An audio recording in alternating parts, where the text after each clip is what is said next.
আসসালামু আলাইকুম। শুরু করছি আমি পদ্মজ উপন্যাসের ৭৭তম পর্ব দিয়ে। পদ্মজ এক পা করে উপরে উঠে আসে। পদ্মজের প্রতিটি কদম লিখনের হৃৎপিণ্ডে কাঁপন ধরায়। সে কথা বলার মতো ভাষা খুঁজে পাচ্ছে না। শাহানা পদ্মজার এক হাত ধরে বিচলিত হয়ে প্রশ্ন করল, ও পদ্ম, তোমার এই অবস্থায় কেমনে হইল? পদ্মজা চাপা স্বরে বলল, বাড়িতে গিয়ে সব বলবো আপা। শাহানা চোখ দুটি বড় বড় করে তাকিয়ে আছে। পদ্মজার শরীরে যে দাগ সে দেখেছে, এতে নিশ্চিত কেউ পদ্মজাকে মেরেছে। গলা ধরে মেরেছে, গলা চেপে ধরেছে। গালে নখের আঁচড়ও রয়েছে। শাহানা স্তব্ধ হয়ে যায়। আমির পদ্মজার জন্য কতটা পাগল সবাই জানে। আমির পদ্মজার ভালোবাসার গল্প সবার মুখে মুখে। শাহানা সেদিন দুজনই তাদের শ্বশুরবাড়িতে আমির পদ্মজার ভালোবাসার গল্প করে। সেই পদ্মজার গায়ে মারের দাগ আমির তো মারার কথা না, অন্য কেউ পারবে না। তাহলে কিভাবে কি হলো? শাহানার মাথায় কিছু ঢুকছে না। পদ্মজা লিখনের দিকে তাকাতেই লিখন নিঃশ্বাস ছাড়ল। নিঃশ্বাসের শব্দ উপস্থিত ত্রিধা, শাহানা, পদ্মজা তিনজনই শুনতে পায়। পদ্মজা তার রিনঝিনে মিষ্টি কণ্ঠে বলল, আপনার সাথে আমার কথা ছিল। লিখন ঠায় দাঁড়িয়ে থেকে স্পষ্ট স্বরে বলল, কি হয়েছে তোমার সাথে? লিখনের চোখের কার্নিশে জল জমে। পদ্মজা অপ্রস্তুত হয়ে পড়ে। কেউ তার মুখ দেখলে তাকে অনেক রকম প্রশ্নের সম্মুখীন হতে হবে, তাই সে মুখ দেখাতে চায়নি কাউকে। ওনার প্রেমার সাথেও যখন দেখা হয় তখনও সে নিকাব খুলেনি। লিখন এক পা এগিয়ে আসে, আবার প্রশ্ন করল, কে মেরেছে? পদ্মজয়ের বুক ধুকপুক করছে। তার মিথ্যে বলার অভ্যাস নেই, আবার সত্যটাও বলা সম্ভব নয়। পরিস্থিতি সেরকম নয়। পদ্মজা লিখনের পাশে দাঁড়িয়ে থাকা ত্রিধার দিকে তাকালো। পুতুলের মতো সুন্দর মেয়েটা উৎসুক হয়ে তাকিয়ে আছে। ত্রিধা পদ্মজার শরীরে দাগ দেখে নিশ্চিত নয়। সে আগ্রহ নিয়ে পদ্মজার চোখে দেখছে। কাদার কারণে ফুলে থাকলেও সৌন্দর্য হারিয়ে যায়নি। অসম্ভব সুন্দর চোখ, টানা টানা চোখ বোধ হয় একেই বলে। ত্রিধা ঈর্ষান্বিত। পদ্মজা লিখনের প্রশ্নে বলল, মারের দাগ হতে যাবে কেন? লিখন রুদ্ধশ্বাসে বলল, মুখে দাগ, গলায় চেপে ধরার দাগ, চোখ ফুলে আছে। কে বলবে এটা মারের দাগ না? আমির হাওলাদার মেরেছে। শাহানা চমকে যায়, রাগ হয়। শাহানা শিরিন আমিরকে অনেক ভালোবাসে। আমিরকে নিয়ে এত বড় কথা কি করে বলতে পারে লিখন? শাহানা তেড়ে এসে রাগী স্বরে বলল, বাবু মারবো ক্যারে? তুমি কি তা কও? পদ্মজা দ্রুত লিখনকে বলল, সব বলবো। আপনার সাথে আমার গুরুত্বপূর্ণ কথা আছে। আপনার সাহায্য প্রয়োজন, অনুগ্রহ করে শুনুন। শাহানা পদ্মজার এক হাত ধরে নিজের দিকে ফিরিয়ে বলল, পরপুরুষের কাছে কি তার সাহায্য তোমার পদ্ম? পদ্মজা বলল, আপা, আমি আপনাকে সব বলবো, একটু সময় দিন। পদ্মজাকে পাহাড়ে তার দুজন লোকের নাম হাবু আর জসিম। হাবু জসিমকে একা একা দূরে দাঁড়িয়ে থাকতে দেখে রিদন পদ্মজাকে খুঁজতে থাকলো। খুঁজতে খুঁজতে ঘাটে এসে উকি দেয়। লিখনের সামনে পদ্মজাকে দেখে ভয় হয় রিদওয়ানের। লিখন দেশের একজন খ্যাতিমান অভিনেতা। সে যদি পদ্মজার মুখ থেকে সব জেনে যায়, যে কোনো মূল্যে তাদের ধ্বংস করতে উঠে পড়ে লাগবে, আর সফলও হতে পারবে। পদ্মজা পারে না, কারণ তার স্বামী এতে জড়িত। তার বোন দুজনকে নিয়ে ভয় আছে। সর্বোপরি সে একজন নারী। রিদওয়ান দূর থেকে ডাকলো, পদ্মজা। রিদওয়ানের কণ্ঠ শুনে পদ্মজা আশাহত হয়। লিখনের সাথে সে যে আর দীর্ঘ সময় কথা বলা সম্ভব নয়, বা কথা বলা বাড়ানো সম্ভব নয়, সেটা স্পষ্ট। পদ্মজা তাকালো। রিদওয়ান এগিয়ে এসে বলল, চাচা যেতে বলেছেন। শাহানা রিদওয়ানকে বলল, মাথাটা ঘুরতাছিল। পদ্ম আমারে ঘাটে আইন্না পানি দিছে। রিদওয়ান আর চোখে লিখনকে দেখল, লিখনের প্রতিক্রিয়া দেখল। লিখন তাকাতেই সে দৃষ্টি সরিয়ে নিল। রিদওয়ানের দৃষ্টি দেখে লিখনের বিচক্ষণ মস্তিষ্ক বুঝে যায়, সে এই দৃশ্যে ঘাপলা আছে, বুঝেছে পদ্মজা ভালো নেই, তার সাথে খারাপ কিছু হচ্ছে। আর রিদন সব জানে, সে জড়িত। রিদন শাহানাকে বলল, এখন ঠিক আছো? শাহানা এক হাতে নিজের কপাল চেপে ধরে বলল, হ ভাই। রিদওয়ান হেসে লিখনের দিকে তাকালো, কর্মর্দন করে বলল, কি খবর? রিদওয়ানের জবাব না দিয়ে লিখন বলল, আমি পদ্মজার সাথে কিছুক্ষণ কথা বলতে চাই। রিদওয়ান পদ্মজার চোখের দিকে তাকায়, তারপর লিখনের দিকে বলল, কি কথা? ব্যক্তিগত, দয়া করে সুযোগ করে দিলে খুশি হব। লিখনের সোজাসুজি কথা। রিদওয়ান দূরে সরে দাঁড়ালো, বলল, পদ্মজা আমাদের বাড়ির বউ। সে যার তার সাথে বাইরে নির্জনে কথা বলতে পারে না। লিখনের হাঁসফাঁস লাগছে। সে জ্ঞানহীন হয়ে পড়েছে। নিজেকে ঠিক রাখতে পারছে না। মন বারবার বলছে পদ্মজা ভালো নেই, সত্যি ভালো নেই। লিখন বলল, পদ্মজা আমাকে কিছু বলতে চায়। রিদন পদ্মজার দিকে তাকিয়ে আদেশের স্বরে বলল, পদ্মজা চলো, চাচা ডাকে। পদ্মজা রিদনকে মোটেও ভয় পায় না। রিদনের আদেশ শোনা তো দূরের কথা, তবে এই মুহূর্তে কিছুতেই লিখনের সাথে কথা বলা সম্ভব নয়। তাই সে চলে যাওয়ার কথা ভাবে। চলে যাওয়ার জন্য উদ্যত হতেই লিখন পথ আটকে দাঁড়ায়। তার গলার স্বর চড়া হয়। আমাকে বলে যাও, তোমার গলায় কিসের দাগ? মুখে কিসের দাগ? কে মেরেছে? কে মেরেছে প্রশ্নটা কানে আসতেই রিদনের গলা শুকিয়ে যায়। এত কিছু কি করে লিখন দেখলো? পদ্মজা দেখিয়েছে? এভাবে বাইরের পরপুরুষকে নিজের গলা দেখিয়েছে? রিদওয়ান তার আসল রূপ ভাষা নিয়ন্ত্রণ করতে পারল না। পদ্মজার উদ্দেশ্যে বলল, তুমি না সতী সাবিত্রী? পরপুরুষকে গলা দেখিয়ে বেড়াও আমির জানে? লিখনের মাথা চড়ে যায়। সে শেষ কবে নিজের ব্যক্তিত্বের নিয়ন্ত্রণ হারিয়েছে সে জানে না, তবে আজ হারিয়েছে। তার কাছে পরিষ্কার পদ্মজা অত্যাচারিত, তার উপর জুলুম করা হয়। লিখন রিডনের শার্টের গলা চেপে ধরে দাঁতে দাঁত চেপে বলে, মুখ সামলিয়ে কথা বলুন। রিদন লিখনকে ধাক্কা দিয়ে দূরে সরিয়ে দেয়। লিখনের ঝাঁকড়া চুল কপালে ছড়িয়ে পড়ে। রিদন বলল, অন্যের বইয়ের ওপর নজর দেওয়া বন্ধ করুন। পদ্মজা চলো। রিদন পদ্মজার হাত চেপে ধরে।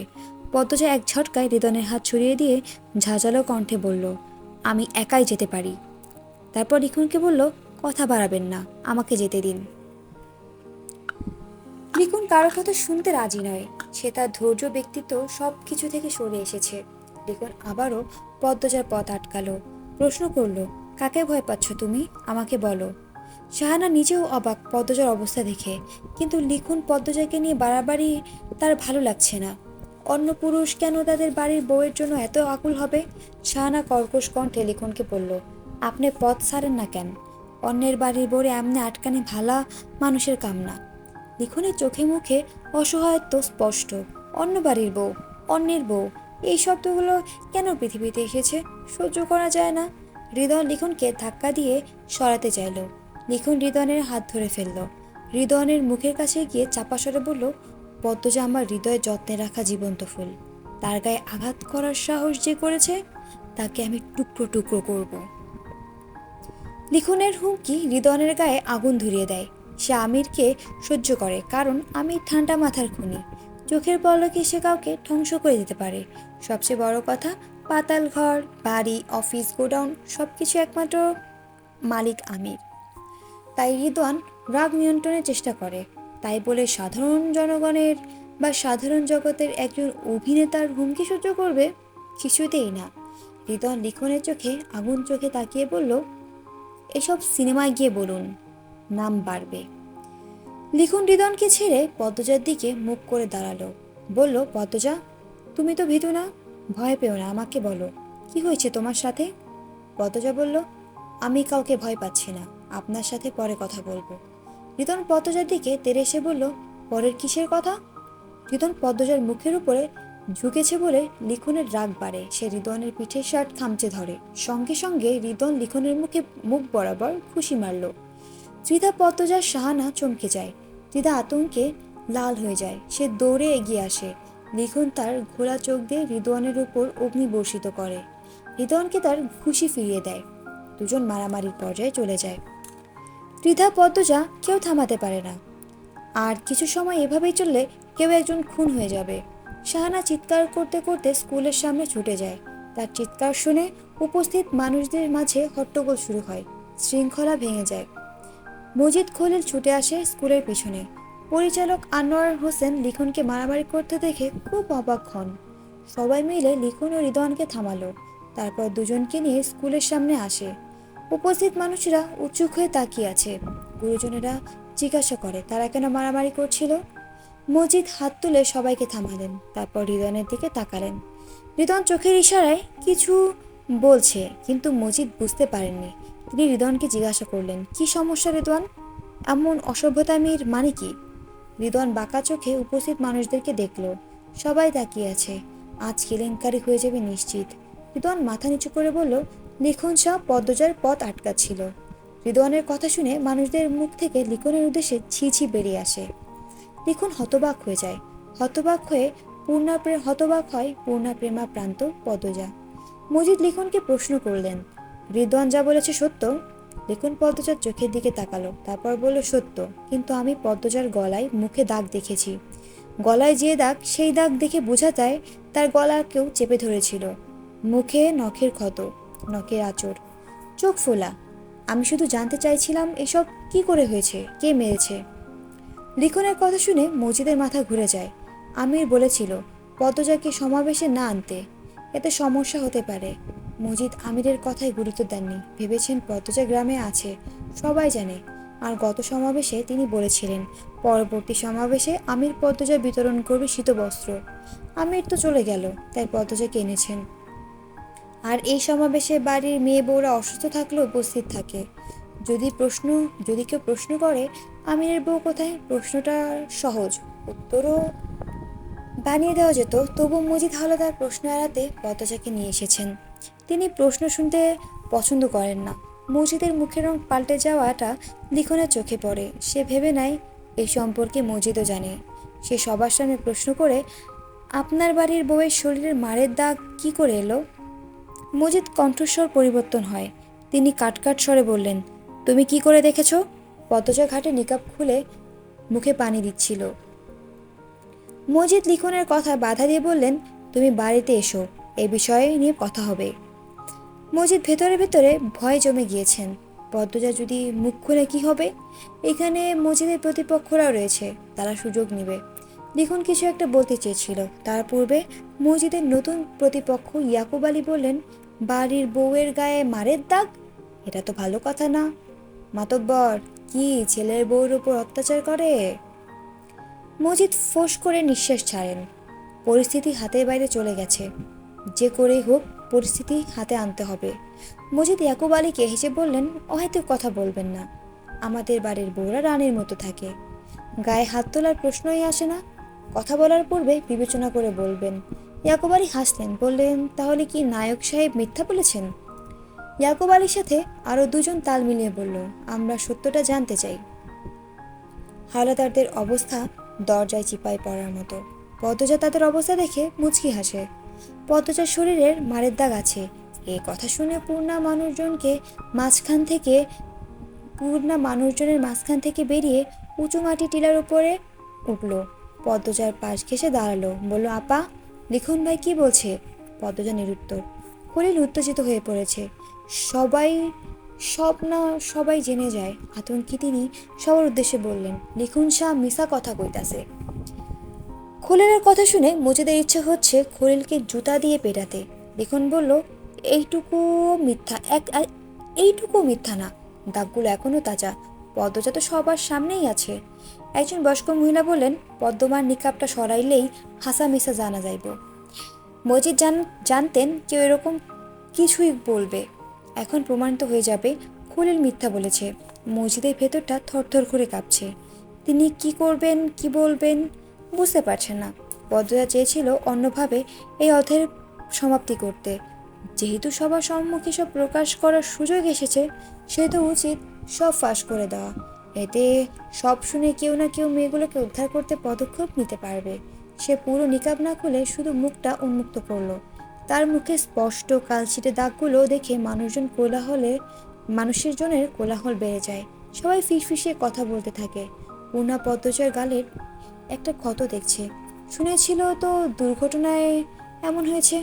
নখ ডেবে যাওয়া দুটো দাগ, আর চোখের অবস্থা দেখে তার বুক ছ্যাদ করে ওঠে।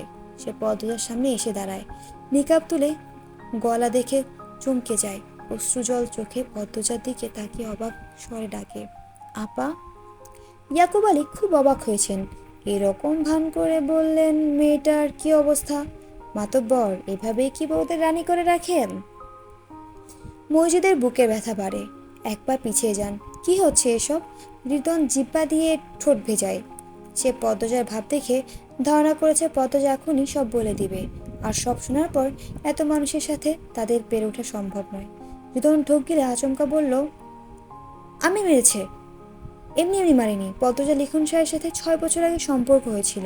বিয়ের পরও লুকিয়ে ঢাকা অবৈধ মেলামেশা করে গেছে। আমির কয়দিন আগে হাতে নাতে ধরেছে আর তাই মেরেছে। রিদনের কথা শুনে পদ্মজা ও লিখনের মাথায় যেন বাজ পড়ে। মসজিদের চোখ দুটি জল করে ওঠে। রিদন বাঁচার পথ খুঁজে দিয়েছে। মানুষজনের কোলাহল দ্বিগুণ হয়। মজিদ কখনো ভাবেননি তার পরিবার নিয়ে আবারও এমন সভা হবে। যা হওয়ার হয়ে গেছে। পদ্মজার সম্মান উৎসর্গ করে হলেও তাদের সম্মান রক্ষা করতে হবে। লিখন ক্রোধে আক্রোশে রিদনের উপর ঝাঁপিয়ে পড়ে। হাবু জসিম সহ আরও কয়েকজন লিখনকে আটকায়। লিখন চেঁচিয়ে বলল, মিথ্যাবাদী! কেউ একজন বলল, মাতব্বর সাহেব সত্যিটা খুলে বলেন। মজিদ হাওলাদার কেসে সবার উদ্দেশ্যে বললেন, আমি চাইনি আমার বউয়ের কোনো দুর্নাম হোক। হাজার হোক সে আমার একমাত্র ছেলের বউ, কিন্তু পরিস্থিতি যখন বাধ্য করেছে তখন না বলে তো আর উপায় নেই। আপনারা অনেকেই জানেন, মোড়ল বাড়িতে লিখন শাহ একবার শুটিং করতে এসেছিল। তখন পদ্মজার লিখন শাহের মধ্যে একটা সম্পর্ক গড়ে ওঠে। তারপর আমার ছেলে আমিরের সাথে পদ্মজার বিয়ে হয়। আমির পদ্মজাকে নিয়ে ঢাকা চলে যায়। ঢাকা লিখন শাহের সাথে পদ্মজার অবৈধ সম্পর্ক চলতে থাকে।